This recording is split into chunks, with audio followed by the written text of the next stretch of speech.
आज मुझे आपके मार्गदर्शन की आवश्यकता है प्रभु। मुझे मार्ग दिखाइए।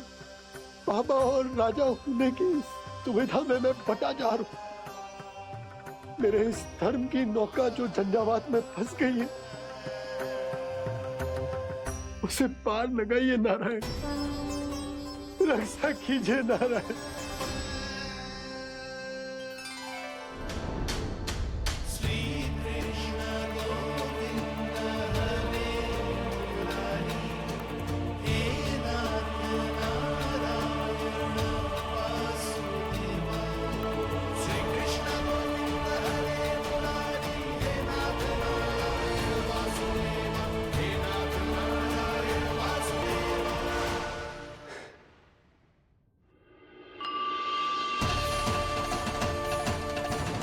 शालिग्राम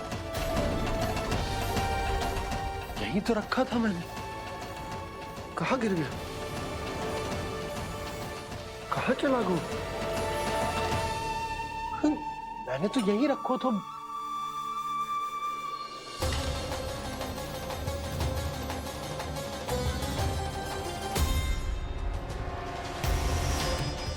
कान्हा, तू यहाँ क्या कर रहा है? शालिग्राम देखो तूने?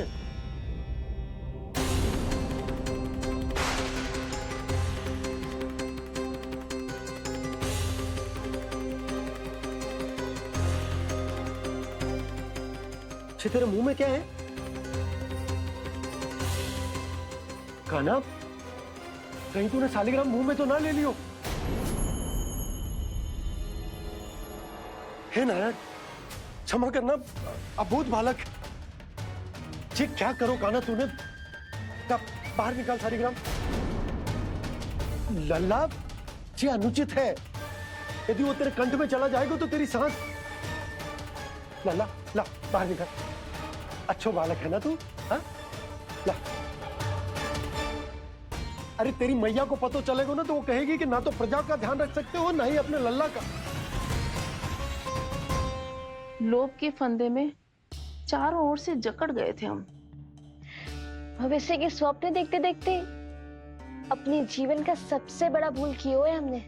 यशोदा और नंद भैया ने आप सबको समझाने का कितना प्रयास किया था, और यहाँ तक कि छोटे कान्हा ने भी हमें कितना समझाया, लेकिन हमने उस दुष्ट व्यापारी को अपना सारा वचन दे दिया।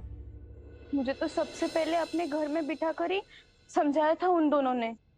कही थी कि कोई किसी भी वस्तु का दुगना मूल्य क्यों देगो, पर मैंने उनकी एक भी ना सुनी। आप ही बताओ रोहिणी जी, अब किस मुंह से क्षमा मांगूंगी मैं जशोदा जी से? क्षमा मांगने की कोई आवश्यकता ना।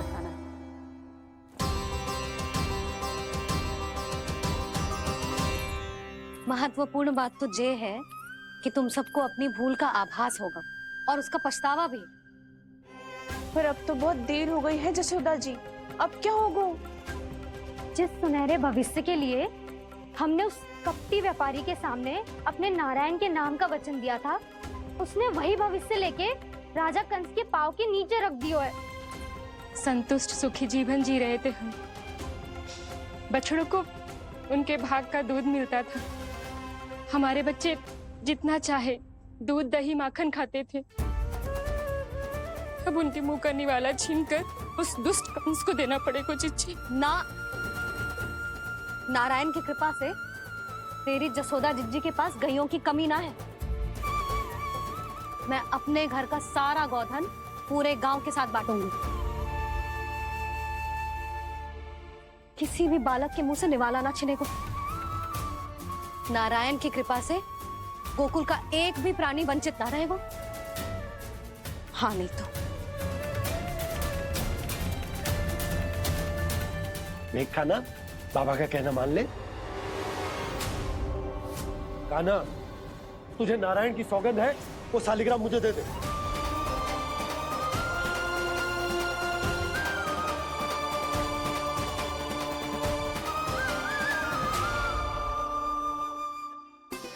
छे, क्या करो लल्ला तूने?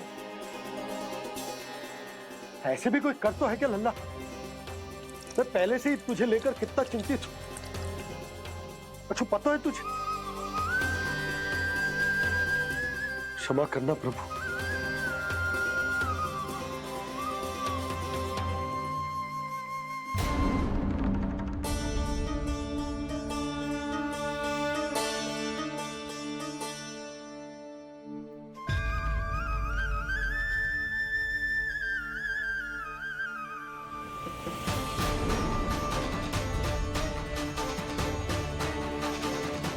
ये क्या कर रहे हो लल्ला? नारायण की मूर्ति कहाँ गई?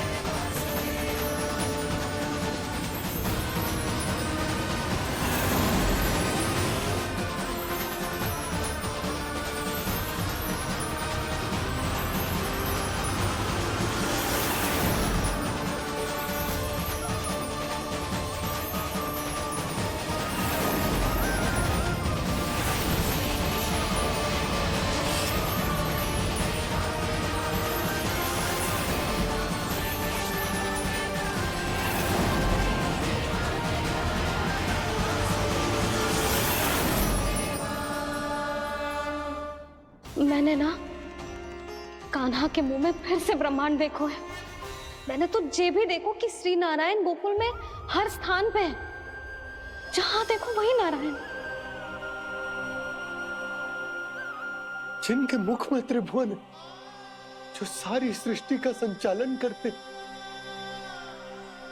मैं उन्हीं की चिंता कर रहा था।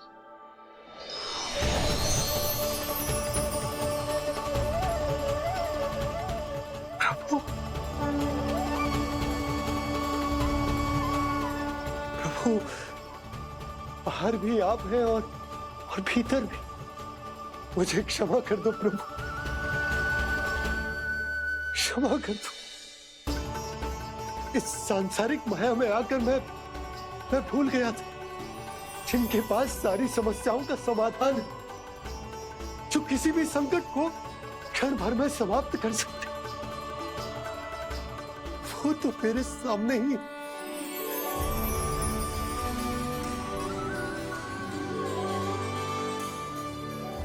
समस्या कैसी भी क्यों ना हो, चिंता समाधान नहीं, बाधा होती है। इसलिए चिंता मत कीजिए बाबा। मैं तो सदैव ही कहता हूं, मनुष्य को कठिन से कठिन परिस्थिति में भी चिंता से दूर ही रहना चाहिए। यदि व्यक्ति अपना सारा ध्यान अपने कर्मों को पूरा करने पर लगाए, तो वो बड़े से बड़े संकट का सामना भी सहज ही कर सकता है। और वैसे मेरी पूजा वही करते हैं जिन्हें मेरे अस्तित्व पर विश्वास है। इसीलिए उन्हें भी ये विश्वास अवश्य रखना चाहिए कि मैं अपने भक्तों का साथ अवश्य देता हूं, सदैव, हर परिस्थिति में।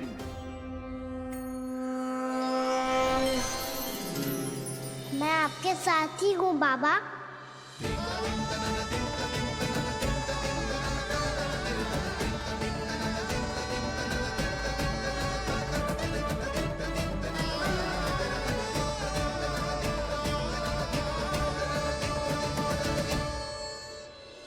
जीवन भर उसके साथ व्यापार करने को वचन दियो है, उसका क्या जशोदा?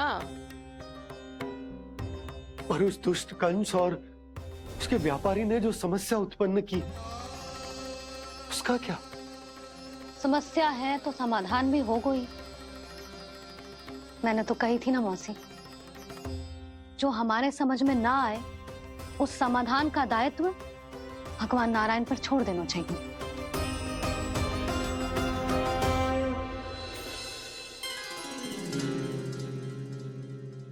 ये देखो,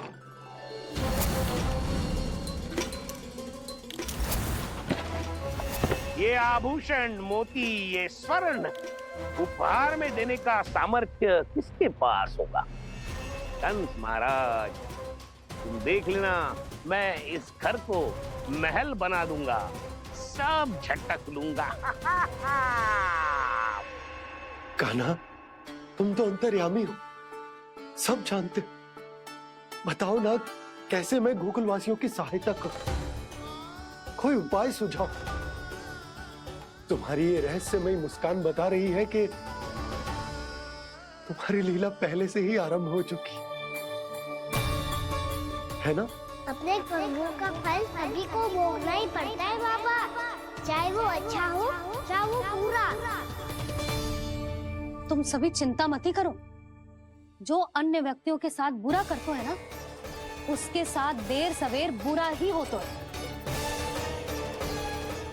और जिस हाथ से उस षड्यंत्रकारी ने तुम सबका दूध दही माखन लियो है ना, जल जाएंगे वो हाथ, जल जाएंगे वो। दोनों पिता पुत्र का इसी से स्वागत करूंगा।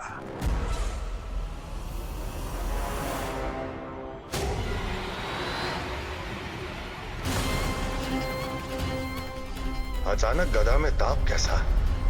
मेरे हाथ चल रहे हैं।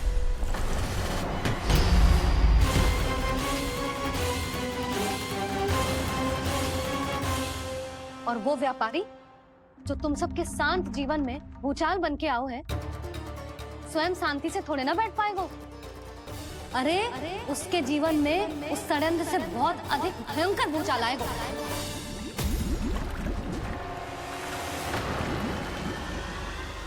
स्वामी, ये अपने आप कैसे बोलने लगा?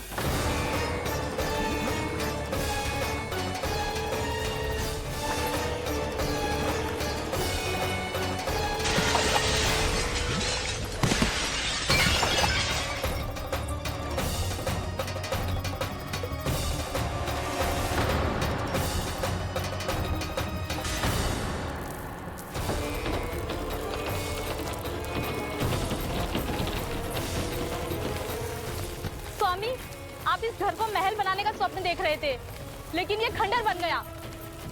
आप जिसके साथ मैत्री का संबंध स्थापित करके आए, वो कोई महान सम्राट नहीं, दुष्ट है। दुष्ट? उस व्यापारी ने दुष्ट कंस के साथ मिलकर भोले भाले गांव वालों का भोजन छीनो है ना। देखना उन दोनों के भोजन में कीड़े पड़ेंगे।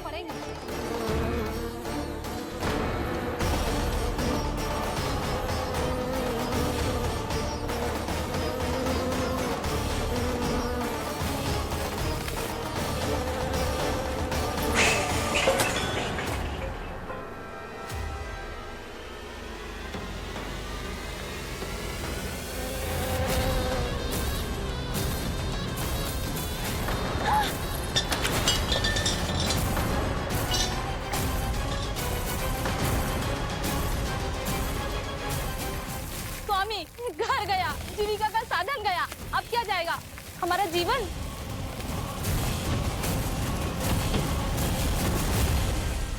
महाराज कंस का उपहार, आभूषण वाला संदूक। उन दोनों ने मिलकर तुम सबका दूध दही माखन सच्चा धन छीनने का प्रयास करो है ना।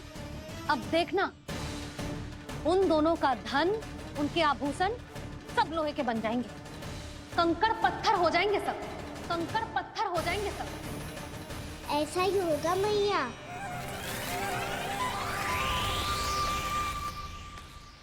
मेरे ग्राहक? लेकिन स्वामी, ये इतने क्रोध में क्यों दिखाई दे रहे हैं?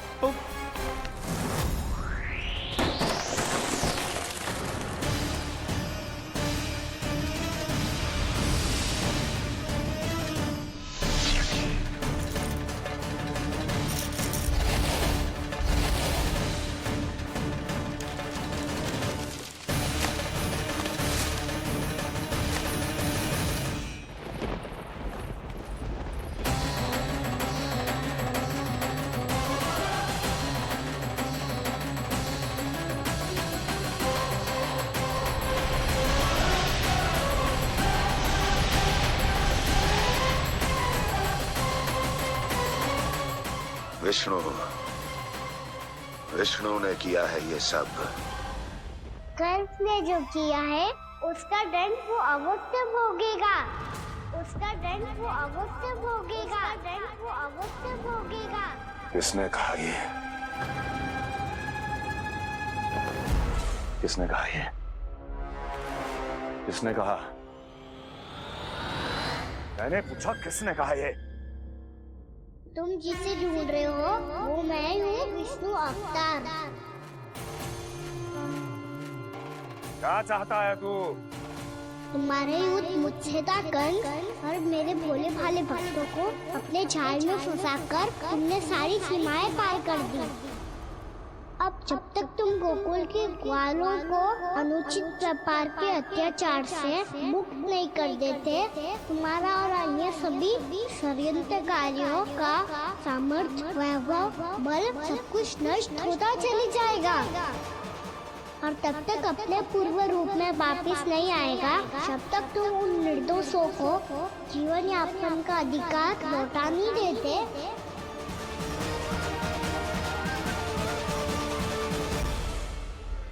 महाराज, दूध, दही, माखन सब कुछ पूरी तरह से सड़ गया है। महाराज, सारा अनाज, फल और सब्जियां सब नष्ट हो चुकी हैं महाराज। महाराज, महल का सारा पेयजल दूषित हो चुका है। छल है ये। ओ विष्णु अवतार हमें अपने माया जाल में फंसा रहा है। ऐसी सड़ी हुई मिठाइयाँ मैंने आज तक नहीं खाई हैं। खोए की नहीं, पत्थर की बनी है ये, उससे भी कड़ी है तुम्हारी ये मिठाइयाँ। आज के बाद कभी मिठाई नहीं लेंगे। जो बुरे कर्म करते हैं उनके साथ बुराई होता है और अच्छे कर्म करने वाले को अच्छाई मिलती है। आप अपना कर्म कीजिए बाबा, आपकी चिंता अपने आप दूर हो जाएगी। और हाँ बाबा, शीघ्र ही आपको एक बड़ा निर्णय लेना होगा।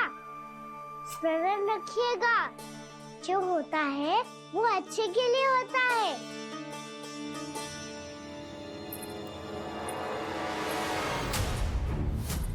बाबा, मैया आ रही है, क्या करूं?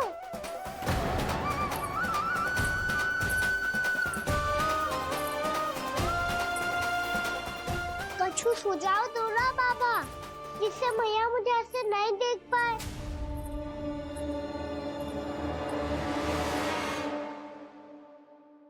सुनो जी, आपने पुकार लगाई थी क्या?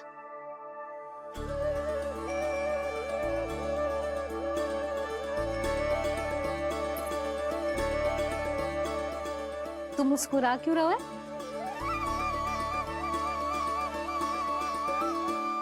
और आप भी बदले बदले से दिख रहे हो।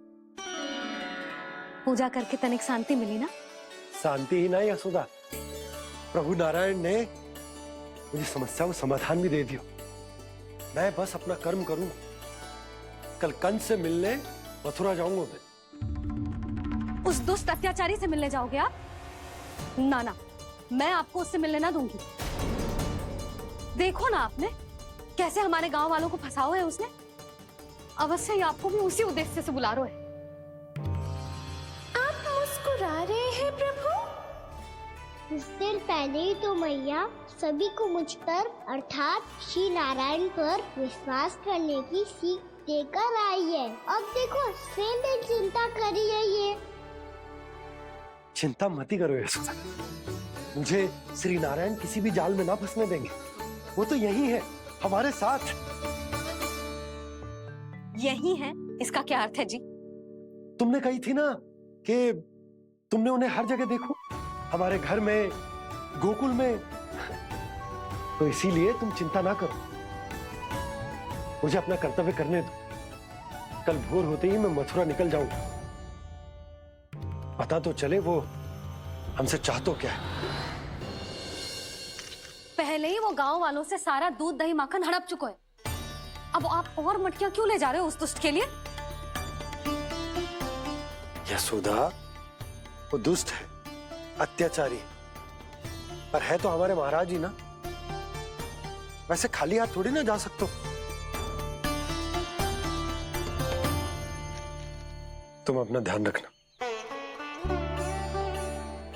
सुनो जी, मुझे पता है कि मुझे श्री नारायण पे विश्वास रखना चाहिए, बल्कि मैं भी तो यही समझा रही थी इन गोपियों को। पर पता ना क्यों मुझे लग रहा है इसके पीछे उसका कुछ बहुत बड़ा षड्यंत्र है। ना तो आपको अकेले क्यों बुलाता वो? मैं जानता हूँ यशोदा, उसने मुझे क्यों बुलाया। पर मैं तुम्हें ना बता सकता। मैं ना चाहता हूं कि तुम चिंता करो।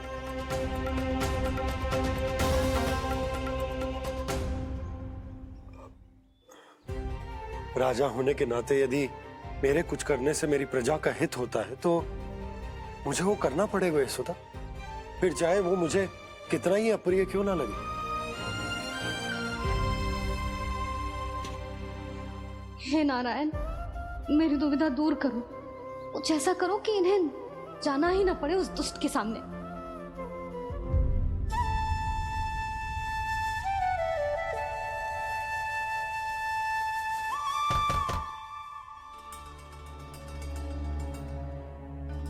जी इतनी सुबह कौन हो सकता है? मैं देखता हूं।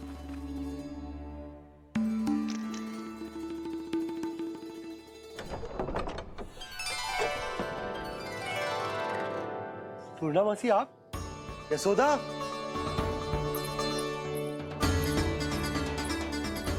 पूर्णा मौसी, इतने दिनों बाद क्या होगा मौसी? सब कुछ कुशल तो है? मैं तो बस इतना जानती हूँ नंदराज, ये लोग आपसे मिलना चाहते थे। कौन?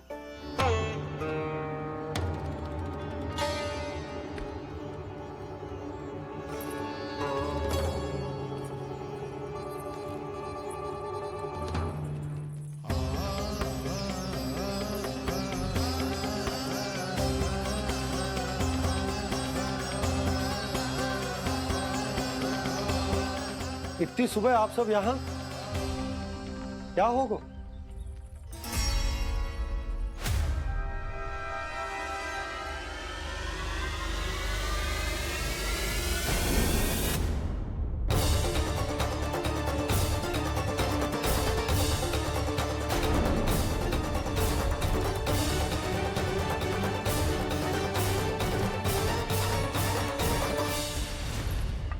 हमारे भोले भाले गोकुल वासियों को फंसाने के बाद यहाँ आने का साहस कैसे करो तूने? यशोदा! पूछो जी, पूछो इससे, ये क्या करो यहाँ?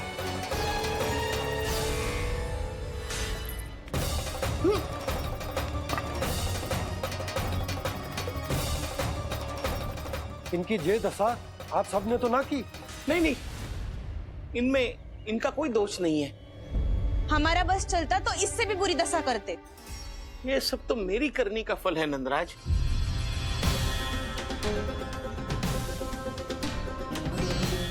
इसे इसके किए का दंड मिल गया है।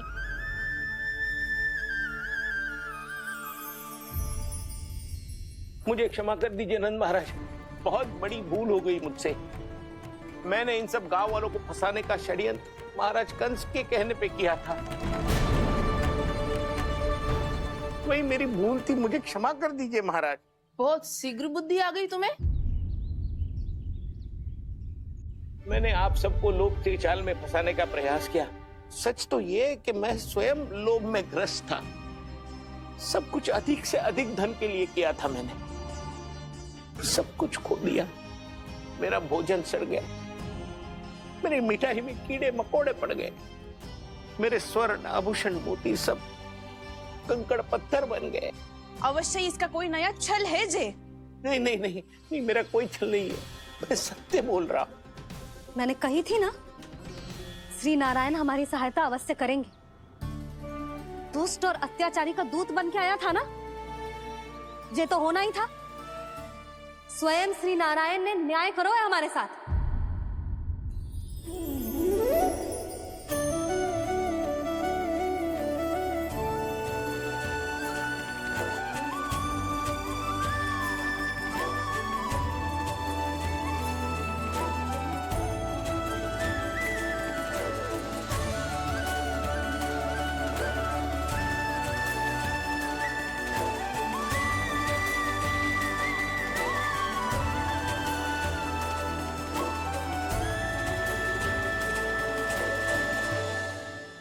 आप बिल्कुल सही कह रही है। वैसे तो कर्मों का फल मरने के बाद मिल रहा है, लेकिन आपके श्री नारायण ने मुझे इसी जन्म मेरे कर्मों का फल दे दिया, कर्मों का दंड दे दिया। आपका बहुत बहुत धन्यवाद श्री नारायण। बहुत कृपा की हो आपने, पर इसका अर्थ ये ना है कि हम सबने आपको क्षमा कर दियो है। मैं यहाँ क्षमा के लिए नहीं आया हूँ नंदरानी। तो फिर किस लिए आए हैं? मैं तो इन भोले भाले गोप गोपियों को इनकी शपथ से मुक्त कराने आया हूँ। पर इन सब ने वो शपथ अपनी इच्छा से ली थी, आप उसे कैसे मुक्त करा सकते हो? और एक शपथ दिलवाकर।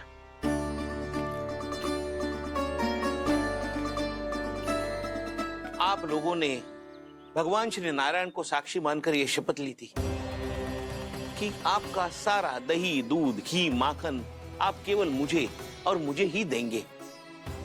आज उसी भगवान श्री नारायण को साक्षी मानकर मैं आपको शपथ दिलवाता हूं कि आपका सारा दही, दूध, घी, माखन, उसमें से एक कण भी आप मुझे नहीं देंगे। प्रतीक्षा क्या कर रहे हो आप सब? शपथ लो। हाँ हाँ।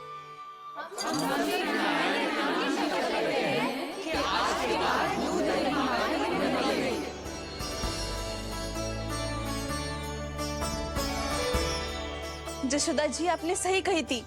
हम बस श्री नारायण पर विश्वास रखें तो सारे कार्य सज जाते हैं। मुझे आशा है कि व्यापारी जी की तरह आप सबको भी अपनी शिक्षा मिल गई होगी। हाँ नंदराज, अब हमें अपनी भूल से सीख मिल गई है। अब हम कभी भी किसी के लोभ के जल में ना फंसेंगे। जब यहाँ आभास हो जाए वहाँ भूल हुई है तो उसे मान के सीख लेनी चाहिए। हाँ हाँ, इस घटना से मुझे भी सीख मिल गई है। मैं भी जो शपथ लेती हूँ कि आज के बाद सारा का सारा दूध, दही, माखन, इस पर सबसे पहला अधिकार गाय के बछड़ों पर ही होगा। सीख समझ सभी ने जैसे ही ली शपथ कि अब लोभ करेंगे ना हानि से भी अधिक मिला है, माखन बह रहा देखो कृष्ण लीला, देखो कृष्ण लीला।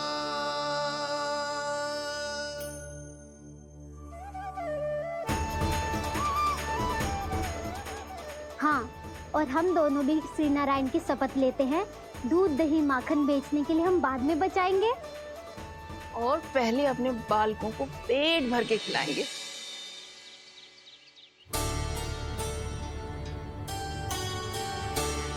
भैया, दादी, शीघ्र चलो। जो माखन प्रसाद की मटकी आप मंदिर से चढ़ा के लाई थी वो पूरी भर गई है और माखन निकल निकल के भरो है। इसीलिए बड़बोलो कहलाते है तू। फिर कहने लोगों कथा कहानी। भैया, अपने घर पे भी ऐसा ही हो रहा है।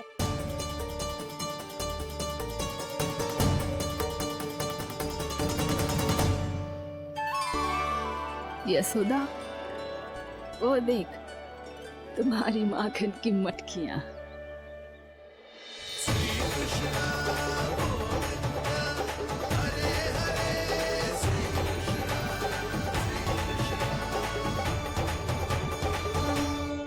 मैंने कहा था ना, आप सभी पर श्री नारायण की विशेष कृपा है। जैसे ही आप सबने अपनी भूल स्वीकार कर ली, भगवान ने आपके माखन की सारी हानि पूरी कर दी।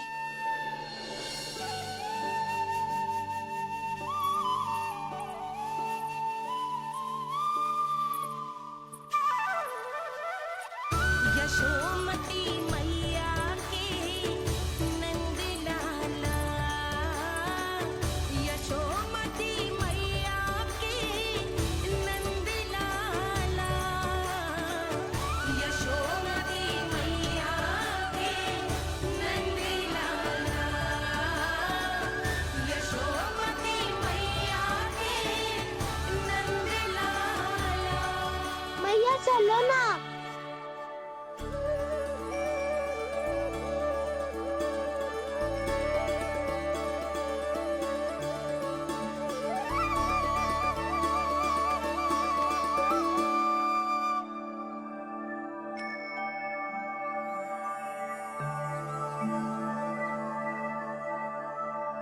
कौन से कान्हा पे विश्वास करूं मैं? उस सियाने पे जो कुछ ही समय पहले अपनी लीला दिखा रहा था, या उस निर्दोष पे जो आसपास की हर घटना से अनभिज्ञ बैठो है?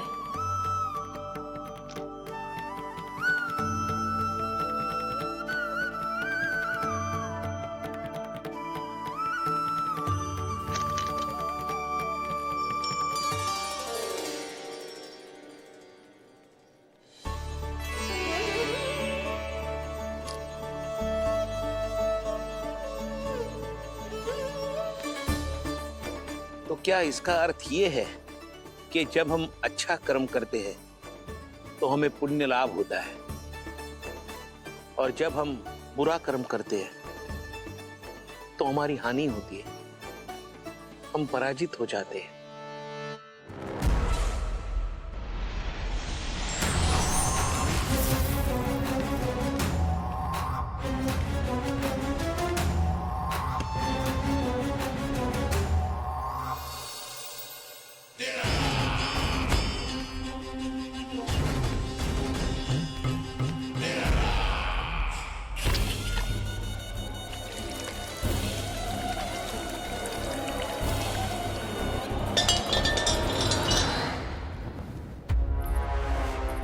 अस्थि प्राप्ति। मैंने कहा था ना, ये सारी माया उस विष्णु अवतार की है। अरे वो तो इतना भी शक्तिशाली नहीं है कि अपनी ही माया का प्रयोग पर्याप्त समय तक कर पाए और मुझे पराजय स्वीकार करने पर विवश कर पाए।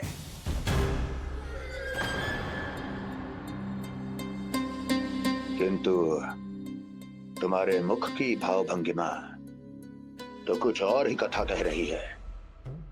क्यों? सत्य कहा ना मैंने। महाराज, सब कुछ पहले जैसा इसलिए हो गया क्योंकि क्या? ये उस विष्णु की माया थी, और क्या? हमने व्यापारी परमानंद को गोकुल भेजा था।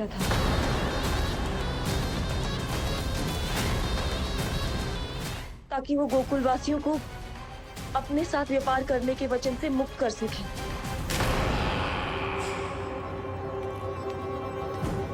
मेरी आज्ञा लिए बिना, मुझे बिना बताए मेरे लिए हुए निर्णय को पलटने का साहस भी कैसे कर लिया तुमने?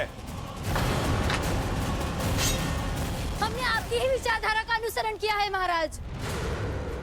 आप ही कहते हैं ना, जब जीवन पर संकट हो तो अभिमान अर्थहीन होता है, और जब प्राणों पर बनाए तो सम्मान स्वाभिमान सब निरर्थक होता है।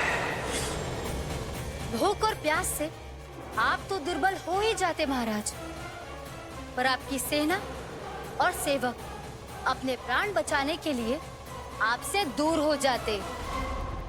आपके और उस विष्णु अवतार के बीच 4 वर्षों से चलते आ रहे इस संघर्ष में ये एक छोटी सी झड़प है महाराज, और यदि हम ये झड़प हार जाते तो शेष युद्ध करने के योग्य भी नहीं बच पाते।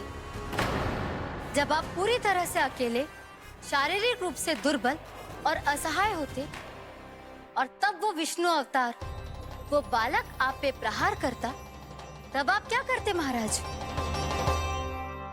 आत्मरक्षा आवश्यक थी महाराज, क्योंकि शत्रु पर उसके वार से भी अधिक घातक प्रहार करने की योजना तभी बनाई जा सकती है जब तन और मन दोनों पूरी तरह स्वस्थ हो।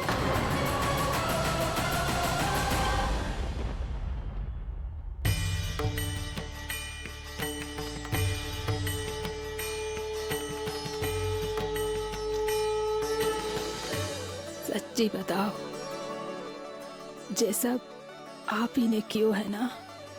आप बहुत दूर से आई हो ना, भूख लगी होगी। मैं माखन लाऊं? आज पूरे गोकुल में माखन बह रहा है। इसके पीछे आप ही की लीला है ना? मैं अभी माखन लाता हूँ।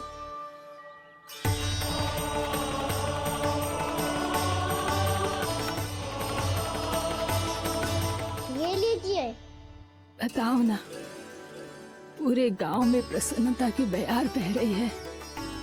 हर ग्रामवासी के मुख पर हर्ष और उल्लास दमक रहो है। ये सब आप ही का चमत्कार है ना।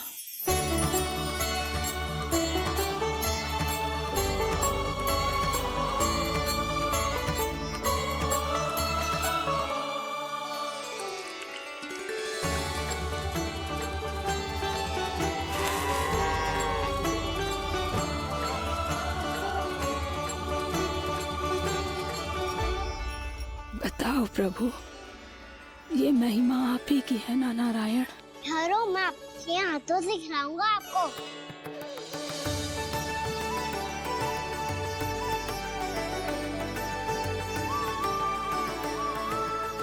बताओ ना प्रभु, आप लालन करवाने आए हो या सबका पालन करने आए हो? बोलो ना प्रभु, बताओ ना।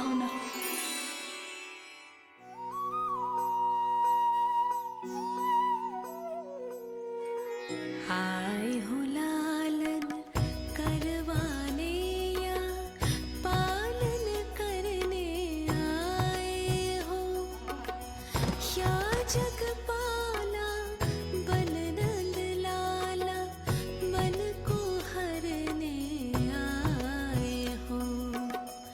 आए हो लालन करवाने या पालन करने आए हो। नैनों से देखूं तो दिखते कृष्ण है, मन से देखो तो हरि दिखे। अपनी इन लीलाओं के कारण सबके मन हो बसे। कान्हा आपको कह के पुकारो या बोलो भगवान कहो, माता की ममता दो आपको या फिर मैं प्रणाम करूं।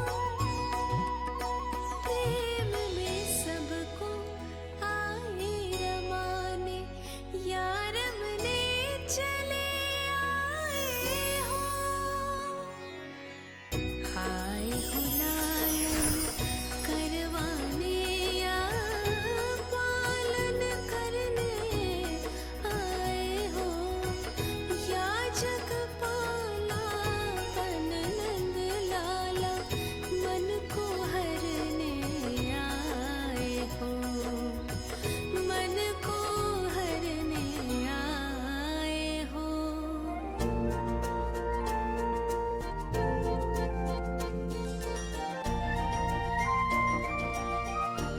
बताओ ना प्रभु, कब दोगे मेरे प्रश्नों का उत्तर?